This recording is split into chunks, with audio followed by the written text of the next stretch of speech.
So you want to hear a funny story from my last day at Drip? Yes. About midway through the day, I was kind of running through my checklist of things I needed to do. And one of them was return my key card for getting into the building. So I pulled it out, set it on a little pile on my desk, and then remembered I had to turn in my parking pass too. So I go out the building, go to my car, get the parking pass, come back and realize, I can't get into the building. So had to pull out my phone, Slack someone in the office, ask someone to come rescue me. Our newest hire came down. His name is Tommy. He came down to the first floor and told me a story that he did the same thing on his last day at his last job. So we all had a good laugh, and that was funny. And then a few hours later, we get this message in the same Slack channel that I had posted in from Tommy, and he says, "Hey, I think I'm stuck in the elevator." We all assumed that he had made the same mistake and left his key card. So we go to the first floor. He's not there. We go to the second floor, and I ping him again. I said, "What do you mean by stuck in the elevator?" And he said, "I'm in the lower level. It passed the first floor, went to the basement, and now the elevator will not respond." Wow.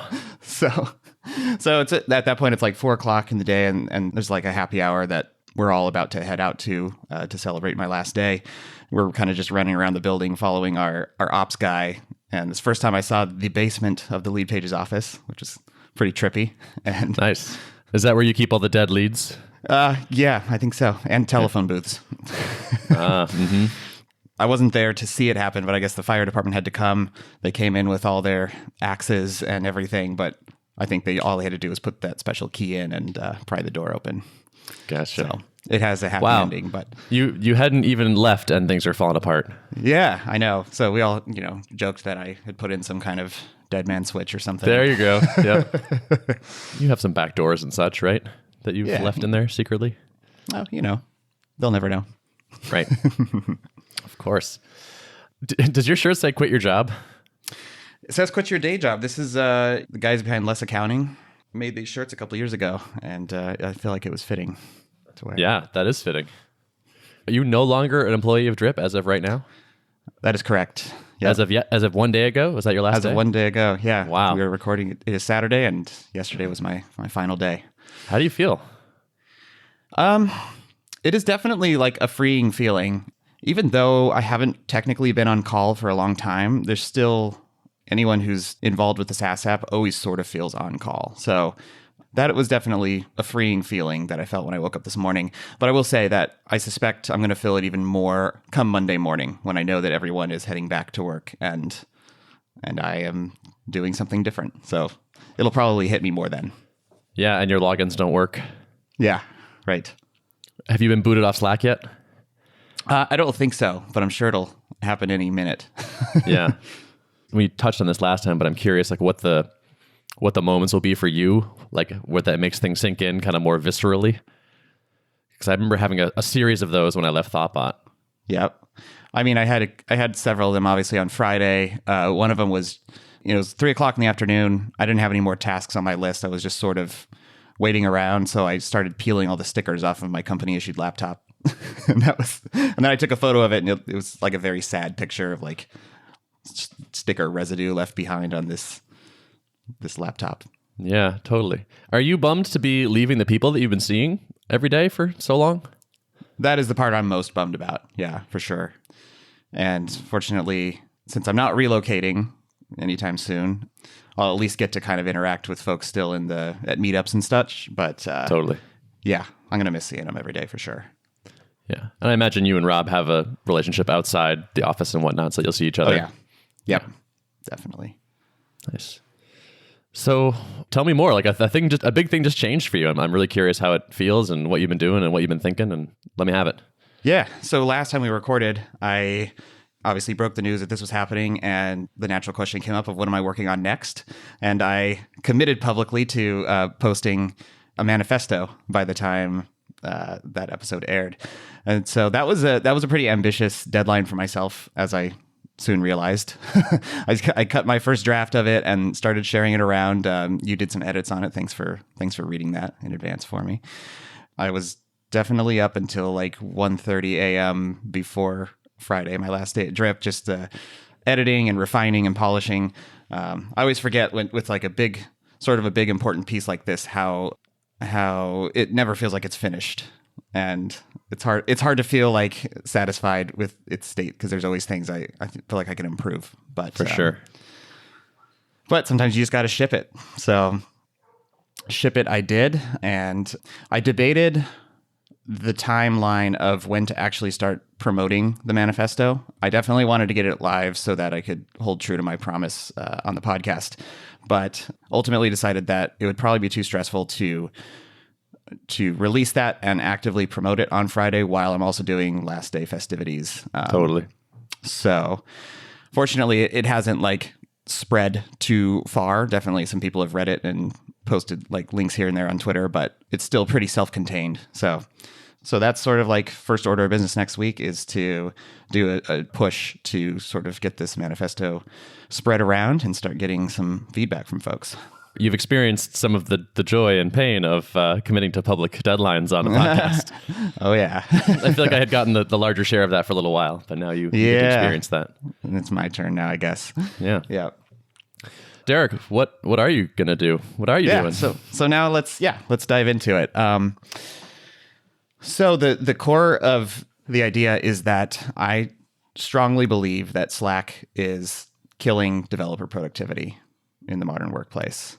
And that's sort of the central thesis of the problem that I want to solve. I've been noodling on a bunch of ideas and building kind of a prototype on the side for a while, just exploring different ways, better ways of organizing team communication. So I feel pretty good about where that's at right now. The manifesto is basically putting a stake in the ground and explaining my position on this, and that I fundamentally believe that chat is a subpar default mode of communication for teams, especially teams of makers who are trying to find deep focus time and not be constantly interrupted. I definitely feel sort of a grassroots momentum behind this idea. I feel like every time I talk to a developer, they rarely have positive things to say about Slack. I mean, it's a balance because there are definitely parts of Slack that are awesome. And a large part of it is like helping teams feel really connected to each other. And I definitely experienced that when we first started using Slack, which is why, it was an easy decision to kind of go all in on it. But after, 5 years of using it, watching it scale from just 2 of us up to over 60 people, it became clear that chat is just way too chaotic to be used as the default form of communication. You're right that there's a groundswell right now, I think. Actually, on my suggestion, we started doing retros at my new gig because there was not like a standing, like, how are things going meeting. And one of the things I did is I went around to everyone on the dev team and said, like, what are your concerns right now? And actually, the most common concern was that people felt like they were not as productive as they could be because they were constantly getting interrupted. Yep. It was like by far the biggest thing. Yeah. And I've seen it on my team too. I mean, I sort of have one foot in the quote unquote manager mode where, part of my job at the tail end of Drip was to be interrupted by my team and to make myself available. And so when I had that hat on, I felt the pain less because, I don't mind if people are reaching me in my push notifications. But as soon as I put my maker hat on and actually tried to build a feature, I always wanted to snooze notifications. And I sort of dive into this too in the manifesto. We're like, you can go into do not disturb mode, but then when you return, one, it's like we care about the perception of our fellow colleagues. And if we're snoozing notifications for too long and not responding to things, then people begin to question, like, is this person actually working? Or, what are they doing? Why are they not responding? And, important conversations are very likely to get just lost in the chatter. And so it creates this large burden of having to skim through lots of channels and, follow up down the line. And so now you have 2 messages related to each other that are sort of spread out in this channel, and searching them out and trying to find the cohesive discussion is really challenging. So there's all these reasons why, like, snoozing is almost more stressful than just letting the notifications come in. And I heard the same thing from my team that, that was the number one concern in retros too, was the amount of distractions from Slack. Totally. When your mode of communication is chat, it has a strong implication of real time to it. So especially if you like private message somebody, right? That's like tapping someone on the shoulder and be like, "Hey, I have a question for you." And then if you take a couple hours to respond, it has the implication of negativity, right? Like this, why did this person ignore me for so long when I was reaching out to them specifically? Right. And one of the biggest problems is that there is no concept of an inbox in Slack. Like there's no place for safekeeping for all the things that are important for me to respond to later. And everything is by default expected to be urgent, because if you don't respond to it right away, then it's likely to get lost. So, Yeah. So, all right, I hear you. I believe your problem. I think I would sign up for your manifesto issues. So it sounds like an inbox is one thing that we're missing. But what is your vision of how we get out of this morass? So I think putting threads back at the center of the tool is important. So I think there are qualities of email that are really positive. Email has an inbox. Email is organized by threads. It has an asynchronous nature. Exactly. Yeah.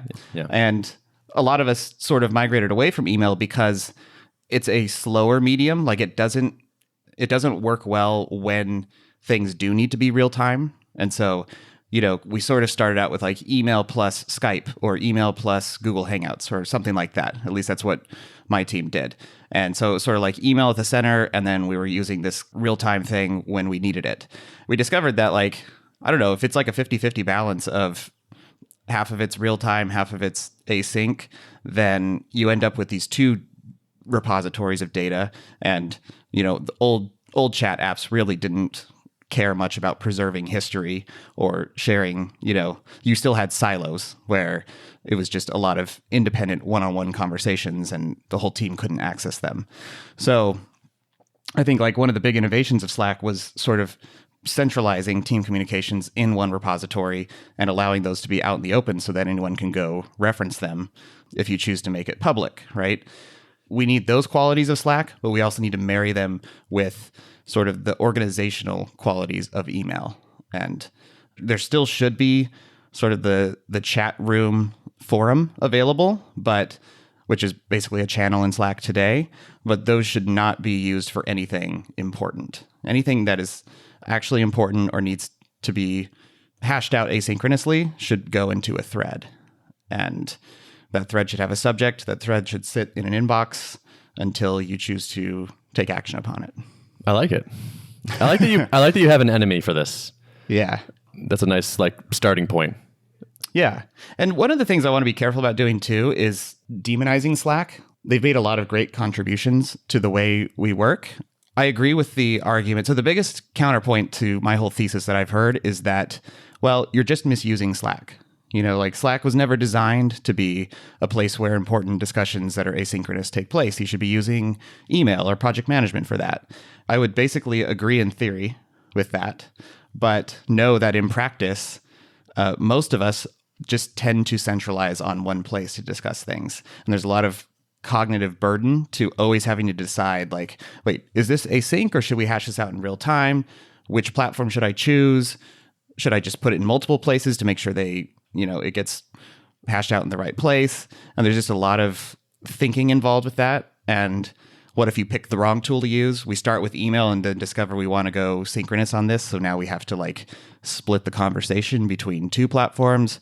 There's just, I feel like, a lot of problems with trying to do that. But if your organization has the discipline and has managed to organize itself in that way, where Slack is truly only used for synchronous things, then maybe it's not a problem. But I feel like for the rest of us, there's definitely a problem.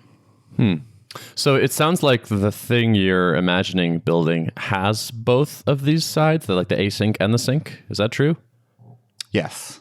So will it take some of the same discipline to make sure you're using the right portion of it then that already exists? Yeah. So the tool can't force you to do the right things, but I think there's a lot of things you can do from a product and user experience perspective to make people fall into the pit of success. Like it should be difficult to misuse the product. And I feel like Slack is doing the opposite, where it's super easy to misuse it.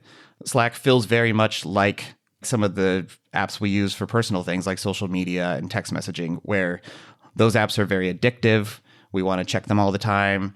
When we see a notification badge, we just kind of deep down want to clear that. especially if we're mildly distracted at the time, it's just like this magnetic pull to like go click over and clear the notification. So it kind of plays into some troublesome parts of human nature. And I think our tools can do a lot better job of steering us in the right path. I feel like I caught a clue of some of how you're thinking about that, because it sounded like maybe you're imagining you can transition somewhat seamlessly from a asynchronous discussion to a synchronous discussion and have those things tied together. Is that accurate? Yeah. That's nice. I think that's an accurate way to portray it. And like, if you think about it, an email thread is basically suitable for asynchronous. And if you think of an email thread as operating more like a Slack channel where, if there are two people who are available at the same time and want to discuss something, it's possible for that thread to go back and forth really quickly. But if they're not online at the same time, then it can function more like an email thread. So I think those concepts can be married. So another example of where I feel like Slack doesn't necessarily encourage best practices is the way that the notification system works. It's sort of all or nothing. Like you can snooze a channel, or you can put yourself into do not disturb, or you can let all the notifications through. And in Slack, there's no easy way to denote that like this message I'm sending is truly urgent as opposed to something that is less urgent. Like there's no way to specify urgency. I mean, I always worried when I would go into do not disturb mode that there would be some message in a channel that truly should push through my notification barrier. Just making the construct be like @mention somebody and that pushes through their notification barrier. Well, the barrier for pushing through is too low. So you need to be able to say like, yes, I want to break through do not disturb for people, but there's like a little extra step of friction for the person who's sending the message so that they are unlikely to misuse it, Like, Totally. So it sounds like priority is maybe going to be a concept here as well. Ability to specify priority. I think so. And I don't know exactly what the mechanism looks like because I can imagine a lot of poorly implemented ways this would look. So it's going to take some nuance, some finesse to get that right. But I think that needs to be a part of it as well. I felt the lack of that feature in the past, where I'm like asking a thing that is low priority, or someone's commenting on something that's, the weekend or whatever. And like, this can wait. But it carries with it the expectation of immediacy anyway. It's hard to convince someone like, this is not a big deal yet. Like, don't worry about it right now. Yep. And a lot of things, if you think about it, do sort of have a deadline attached to them. Like, and maybe it's like an easy way to specify that I'd like this discussion resolved by end of week. So I don't know if it's just the ability to put some kind of optional time expectation on a thread, or if it's like a slider that gives you a level of urgency. I don't know what it looks like exactly, but I was just imagining like ability to sort a list of things that I need to act on by when the person who sent them to me wants them or needs them. It's something I definitely don't have now, but I could see being really useful. Yeah. It's interesting too to think of those things as that, metadata of the discussion thread. So a discussion thread is almost like, you could think of it like a GitHub issue thread where there's a timeline of things, and maybe someone involved at a certain point can determine like, we don't need to finish hashing this out right now, but let's drop a due date for ourselves in here to remind us to come back to this later. And so it's like, there's this thread that maybe has a due date attached to it, maybe has an urgency level attached to it. Maybe you can close it officially, and people can choose whether they want to keep it in their inbox or not. I love the idea of adding metadata to that. I think that makes a lot of sense. Yeah. Yep. Interesting. So what are we talking about here? Are we talking about a thing you're going to make? Like, we are talking about a thing that I intend to make. Yes. And I think step number one is to do my homework. And my homework is talking to people and having conversations and verifying that what I think is the right solution actually resonates with people. It's clear that there's dissatisfaction in the market. It's clear there's a grassroots sort of groundswell happening right now. But I definitely need to first make sure that all my assumptions are in alignment with my niche. And I think that niche is developers to start with. Teams of them. Teams of developers. Yep. Well, you will be making something that you will have intimate familiarity with. That's for sure. That's a good sign. I say in my manifesto, this is a personal mission. Like this is not just a business opportunity that has come across my path. I really want this solution to exist, and I think it's ripe for change. How all in are you on this idea right now? It sounds like maybe not all in because you're still kind of like you want to double check that the world, wants this thing basically. Yeah, I think I'm as all in as I can be, having not had a ton of in-depth conversations about the type of solution that I want to build. I've definitely gained confidence in the fact that many developers don't like Slack. So I know there's a problem there. What I need to do though is just get even more sure about the solution I'm proposing. Mm-hmm. Cool. So do you have any concrete plans for that right now? Step number one is hopefully getting a good quantity of email addresses from the manifesto. The call to action there is, I basically need your help. If this is resonating with you, please put your email address in the form and as sort of a vote in favor of solving this problem. And I think I probably at some point will want to circulate a Calendly link or something to where I can start getting some discussions booked on the calendar. So listeners, if you're out there, my ask is check out the manifesto. It's at derrickreimer.com and drop your email address in there if you want this thing to exist. That seems like a really good first step. I like it. Yeah. And it will give you that initial feedback of like, can I even get a couple hundred email addresses in here or not? Yep. Right. That's good feedback right away. Totally. Very cool. Yeah. We can put a name to this. I have a working name for this product. Oh, nice. And I think it'll make it a lot easier if we can call it out by name on the podcast. So my working name is Level, and the name is sort of derived from balance, from keeping things even keeled, not chaotic. That's sort of the analogy there. So nice. I like it. Do you have a domain for this? I have a handful of domains I've been accumulating, and I haven't arrived for sure on which one it's going to be. Gotcha. I'm definitely going to need to be embracing the alternative TLDs, I think. Sure. because yeah. Cool. Well, this is exciting. Yeah, I'm stoked. I'm ready to hit the ground running, and can't wait to chronicle the journey on this podcast. Yeah, it's your timing is good, I got to say. I know. This is it's perfect. just like we're running a relay, and we just passed the baton. That's right. Exactly. Yeah. Yeah. How's your mental state about all of it? So I know there are ups and downs coming. I have a fresh copy of Sherry Walling's book in case I need to reference it. But right now, it's all excitement. It's all optimism about the future. And I will gladly ride on this high for as long as I can. Very cool. Very cool. So you committed to a deadline last time. Do you have an idea of another milestone you're hoping to hit in the near future that you want to go on record with right now? I think I'm gonna hold off dropping another one on here, but maybe my goal is to have a goal by next time we record, a meta goal. Yep. Speaking of goals, we got to talk about our progress, such as it is. Yep. I have barely done any handstands or squatting. I've done more squatting than handstands, but that's not to say that there's been a lot of it. Okay. Yep. So I have a job, but and then there's meditation. I also have not been meditating. So I'm 1 for 4 going into our last month here. But I carefully formulated all my goals such that I could maybe do this panicked sprint at the end and make up some lost ground. So that is where I'm at now. So okay. I think my march, I know my march will consist of a lot of meditating and squats and handstands. You have a lot of catch up to do. I do. I have so much. Yeah. But hey, I think that will make a better march than if I hadn't set this goal at all. A lot of times I fall short of where I wanted to be on something, but I get further than I would have if I hadn't tried or hadn't set a goal or hadn't committed to something.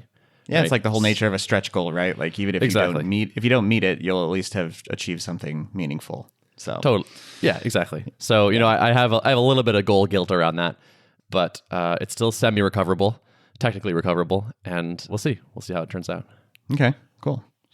Mine, I similarly have not been reaching all my targets. So one of them was establishing a daily reading habit. Read at least one word a day or something like that, right? That is not happening consistently. I have done some spurts of like spending a couple hours in the evening reading. I'm currently rereading the book 0 to 1, which is sort of applicable to the stage I'm at right now, and would like to dive, like in a future episode, we can kind of dive into some takeaways from that, because I think there's a lot of gold in there.